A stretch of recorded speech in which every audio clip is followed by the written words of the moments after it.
The title of this talk is He's Making a List and We're Checking It Twice, Standard for Forensic Analysis. I want to point out that it was very difficult coming up with this title.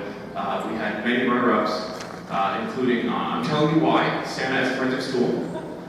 He sees you when you're hacking and knows just what you take. And I saw badness using Santa logs. But none of those washed out. And He's Making a List, We're Checking It Twice is the title. But you're probably wondering who we are. I'm Gary. I'm on the digital forensics team at Google. I handle all security incidents with a specialty on Insider the last couple of years, and that's kind of how I fell into Santa. And before that, I worked on the detection team at Google, and before that, I did detection for the Federal Reserve's National Incident Response Team. I like sugar, mostly 4 major food groups: candy, candy corns, candy canes, and syrup. I also enjoy fast food, and I'm a television enthusiast. Thank you, Gary. So, I'm James. I'm also at Google. We respond to all the security and privacy things. I've done life with the US government, the United Nations, and Mandy. I also love a good cheese joke, so if anyone wants to share cheese jokes later, let me know. Like, for example, what was left in the French cheese factory after the explosion? Just debris. That's a good one. Yep. So, what are we actually here for? We're here to talk about Santa. So, Santa is an open source tool from Google. So, we'll talk about what it is, we'll talk about some of the well-known stuff about it, talk about some of the lesser-known stuff, and then some analysis strategies for us. So, what is it? We call it Santa because it knows whether your binary is naughty or nice. It's application whitelisting for macOS. So, yeah, if your application isn't whitelisted and you try to double-click that malware, which users love to do, it will block it for you. So the way we've done this is, in full disclosure, neither Gary nor myself are the head developers on this, but we love to use it, so we thought we'd share it with you. It's macOS is extensible through kernel extensions, and you can use what are called kernel programming interfaces to leverage interacting with the kernel and making decisions on things such as file executions. We use the kernel authorization KPI that provides a number of powerful features for us. And this allows us to listen in on the virtual file system activity going on the Mac, and we can take action based on vnode events or file system operational events. And vnodes are just like how the kernel sees files. It's the virtual way that the kernel will see a file on the Mac. And we can either take direct action or we can take indirect action. Great thing about it, it's fully open source. And with the new latest versions of Mac, kernel extensions have to be digitally signed. So we've taken care of that for you as well. We have a Apple-issued digital signing certificate. So you can take this open source and install it across your enterprise, your home PC, anything like that. There's a lot of different binaries and related concepts, but we'll focus kind of primarily on the whitelisting and then the file system tracking. So there's a Santa driver, and it registers 2 different types of KPIs and listeners here under the KAuth scope. It's the vnode listener that listens to vnode file executions and rates, and then the file out listener, which gets us executions, deletions, renames, links, and exchanges. We've also added disk mount tracking by leveraging Apple's disk arbitration framework.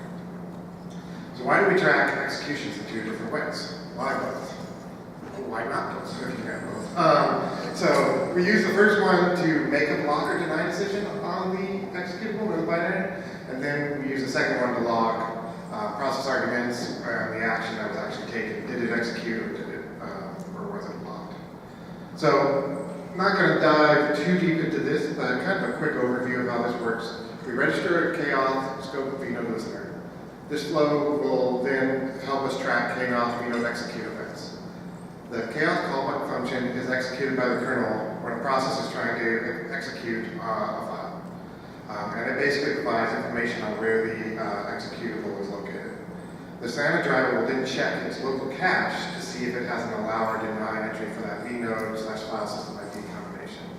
And it returns that decision to the KAuth KPI, which decides if it will allow that execution to take place. If it receives a deny, it blocks and we're done, and we carry on.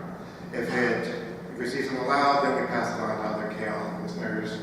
That's where we can then start tracking like the process arguments and things like that. If there is no entry, entry for the vnode ID in the cache, then we reach out to the server and try to get a decision for the file there. Any write to a vnode ID will invalidate the cache entry, so that's how if the file is updated, we won't, we will make sure that we hash it again and get the information from our external server. But, so, application whitelist is great, but we also have a lot of file writes and modifications that you can listen to with this. So we get all write data events to files, we get deletion events, we get rename events, we get exchange events, link events, and close events. The primary ones we're working like are the write events, the delete events, and the rename events. Everything's logged to var db santa.log. All execution and dismounts are logged there. Gary will talk about this a little bit, but you can set a regex to track which files are being written to based on their path. And we're bypassing the unified logging system in Apple right now. So everything's still in plain text and in text files, which makes it a little bit easier to work with, logs exporters or something like that if you build those. We've also, binary whitelisting is hard, right? So how do you deploy this across an enterprise and see who, and allow people to execute the software? We've created a tool called Upvote, which is social whitelisting. It's a really good buzzword. I hope it becomes the next blockchain. It basically allows your users to upvote files and decide if they want to run them, which there's no danger in that, because users never try to run anything bad. But it also allows you to do it per user, and it works with Bit9 and Santa, so I can log on to a variety of different devices, and my policy follows me versus following the machine. It's also open source, and you can get it at Google/Upvote. And one thing you'll notice is that if 5 users across our enterprise, and this is configurable, say they think this executable is safe, then it will be allowed locally on those users' workstations to execute. You can change this, of course. Gary and I, as Santa's helpers, have full power to allow or block something across the whole enterprise. And as you can see in the logs here, some people are upvoting a file. And of course, that's the buyer's total page for that. So I would be wary of, definitely monitor this. This has got some pretty good information because users love to run the malware. Whenever I'm trying to run malware, I just tell Gary to upvote it, and he does because he's my friend. Yeah, you may want to set like high thresholds and/or discourage company mailing lists that say, "Hey, can you just blindly upvote this? I'm trying to run it on my machine, and it's not letting me." That is more often than not how this happens. If you look at floor plans, you'll see people sitting around each other, constantly upvoting their tools that they're downloading. But it does save you a fair amount of administrative overhead, and it gets in the way of a fair amount of malware too. So, what can you do with this for malware type? Michael George from Dropbox recently wrote a really cool blog post, and he was happy for us to kind of point this out, how they were using Santa in their environment. They weren't in deny mode, but he showed how you could use it to track the Proton malware, which was the handbrake supply chain issue recently, where they were basically pushing a bad backdoor version of the app. So you can see here it tracks the SHA, the first execution of the app. And then you can see what it was doing. This top one, you can see it's zipping up a 1Password vault for you. And then you can see the curl command to exfiltrate all of this data to the C2 command handbrake or domain handbrake.biz. So you can see all of this locally and see exactly what the malware was doing without doing any other analysis other than looking at your Santa logs. But you can even do more. What if you want to hunt?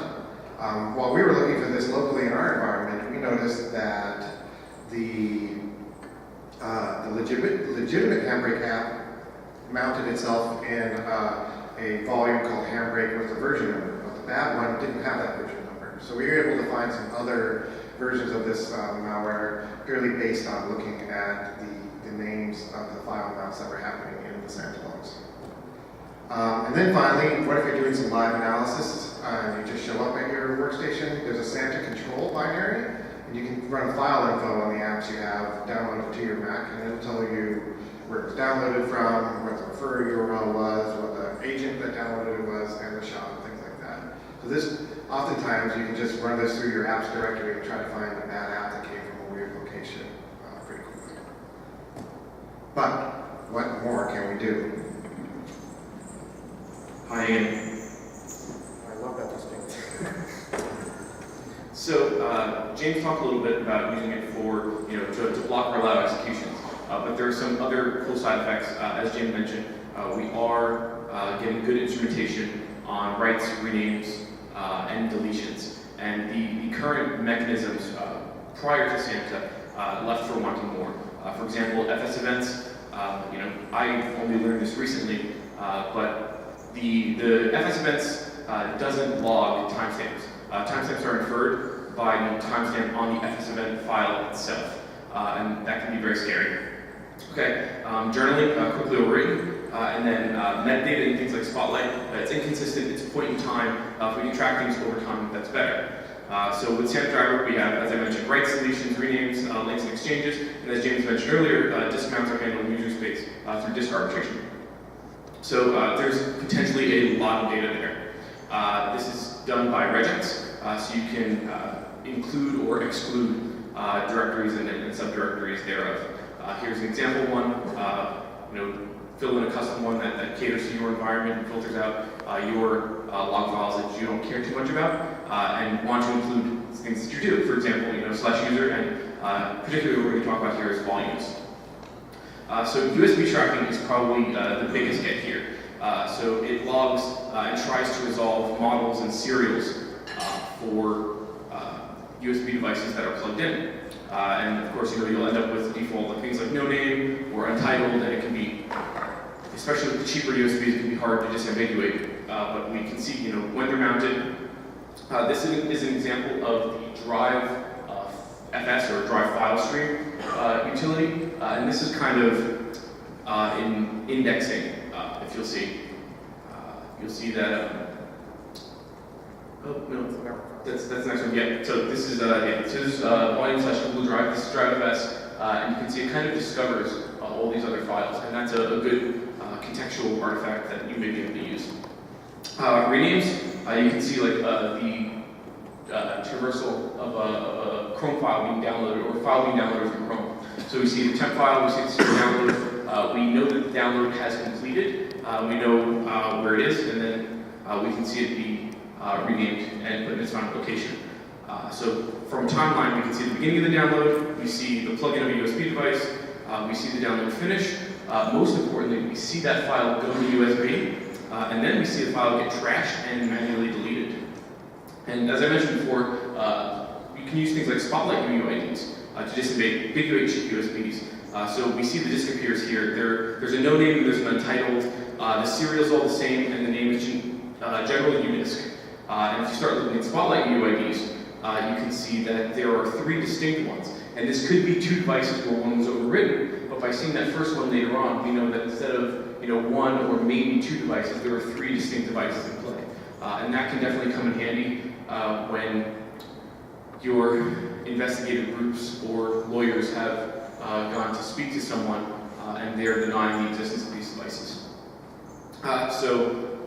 We get some anti-forensics intel here as well. We can see deletions, and it provides context and intent. Was the trash cleared? How often is the trash cleared? You can check the timestamp and see if everything's going at once, or if one thing was moved to trash and then that one item was deleted. That again, it isn't rock solid, but it can provide some insight into the user's intent.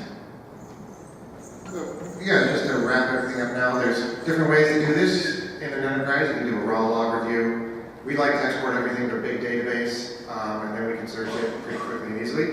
We're also, no Google talk cannot mention Plazo, so we're building a Plazo parser, and that's coming soon, and then you can do it with the Santa control binary as well. So there's lots of different ways to kind of leverage this information across your enterprise. There are some bad people out there too, Mr. Grinches, that have proven that they can bypass Santa. But at the end of the day, what we really like is that application whitelisting is a big win for enterprises to protect your environment or even your local workstations. And then you can get all this other great USB tracking, file write tracking, and things like that for free. So why not install it? Why not use it and start finding evil? Any questions?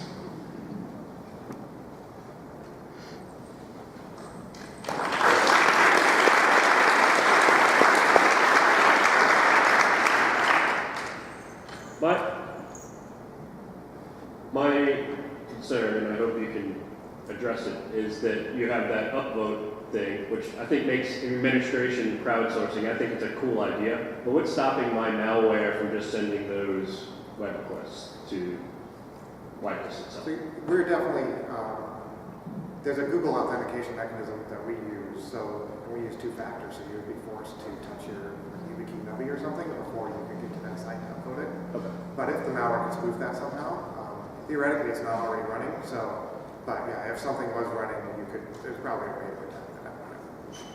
That's assuming, I mean, you already have to, something would already have to be compromised. Yeah. Fair enough.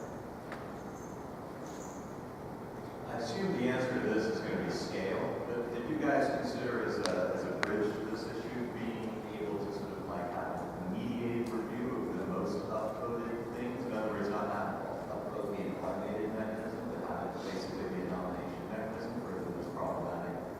We could do that, like we could see what's being uploaded. Like you could change those thresholds and say if it hits this and then go into a queue and add it and do it. And you could set it to where people could never actually fully upload something. Yeah. But it's a give and take with overhead, of course, too, once you get into tens of thousands of those. There were human security engineers that were staffed with, being the arbiters of what, does and doesn't get approved, and they hated that. So I know it's hard. Are there better uses of their time? And the answer is yes. So I mean, this is kind of doing what we can. I think that's time. I think that's did you want to finish what you were saying? Oh, no, I finished. Okay, brilliant. Well, thank you once again. If you'd like to show your appreciation with another round of applause.